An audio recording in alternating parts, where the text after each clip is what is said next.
राधे राधे दोस्तों, आध्यात्मिक धारा में आपका स्वागत है। बसंत पंचमी के दिन विद्या की देवी सरस्वती, कामदेव और विष्णु जी की पूजा की जाती है। इस दिन पीले वस्त्र धारण करते हैं। भगवान ब्रह्मा ने अपने कमंडल से जल छींटा, जिससे देवी सरस्वती प्रकट हुई। देवी सरस्वती ने वीणा बजाकर पूरे संसार में मधुर आवाज फैलाई और सृष्टि में जीवन का संचार हुआ।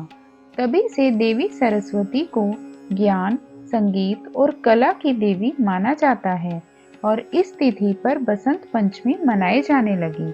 बसंत पंचमी को श्री पंचमी भी कहा जाता है।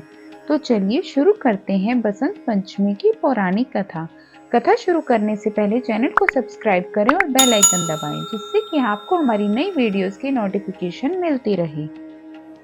पौराणिक कथा के अनुसार सृष्टि के प्रारंभिक काल में ब्रह्मा ने जीवों, खास तौर पर मनुष्य योनि की रचना की, लेकिन अपनी सृजना से वे संतुष्ट नहीं थे।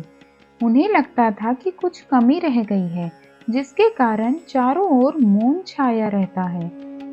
तब ब्रह्मा जी ने इस समस्या के निवारण के लिए अपने कमंडल से जल अपने हथेली में रखकर संकल्प स्वरूप उस जल को छिड़क कर भगवान श्री विष्णु की स्तुति करनी आरंभ की। ब्रह्मा जी के किए स्तुति को सुनकर भगवान विष्णु तत्काल ही उनके सम्मुख प्रकट हो गए। उनकी समस्या जानकर भगवान विष्णु ने आदि शक्ति दुर्गा माता का आह्वान किया। विष्णु जी के द्वारा आह्वान होने के कारण भगवती दुर्गा वहां तुरंत ही प्रकट हो गई। तब ब्रह्मा और विष्णु जी ने उन्हें इस संकट को दूर करने का निवेदन किया।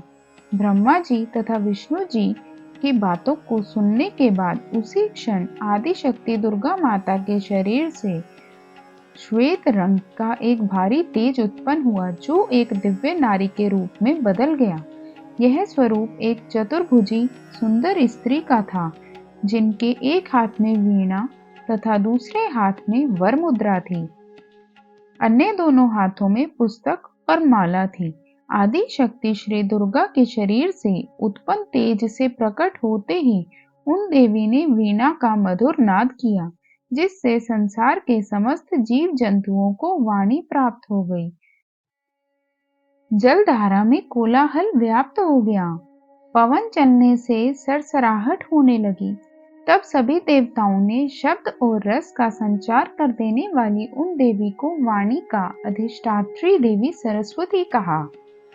फिर आदि शक्ति भगवती दुर्गा ने ब्रह्मा जी से कहा कि मेरे तेज से उत्पन्न हुई यह देवी सरस्वती आपकी पत्नी बनेंगी। जैसे लक्ष्मी जी श्री विष्णु जी की शक्ति हैं, पार्वती महादेव शिव की शक्ति है, उसी प्रकार ये सरस्वती देवी ही आपकी शक्ति होंगी। ऐसा कहकर आदि शक्ति श्री दुर्गा सब देवताओं के देखते देखते वहीं अंतर्ध्यान हो गई। इसके बाद सभी देवता सृष्टि के संचालन में संलग्न हो गए। सरस्वती को वागीश्वरी, भगवती, शारदा, वीणावादिनी और वाग देवी सहित अनेक नामों से पूजा जाता है। ये विद्या और बुद्धि की प्रदाता हैं। संगीत की उत्पत्ति करने के कारण ये संगीत की देवी भी हैं। बसंत पंचमी के दिन को इनके प्रकट उत्सव के रूप में भी मनाते हैं। जय मां सरस्वती। वीडियो पसंद आए तो वीडियो को लाइक करें, शेयर करें और चैनल को सब्सक्राइब करें। बेल आइकन जरूर दबाएं, जिससे कि आपको हमारी नई वीडियोस की नोटिफिकेशन मिलती रहे। धन्यवाद।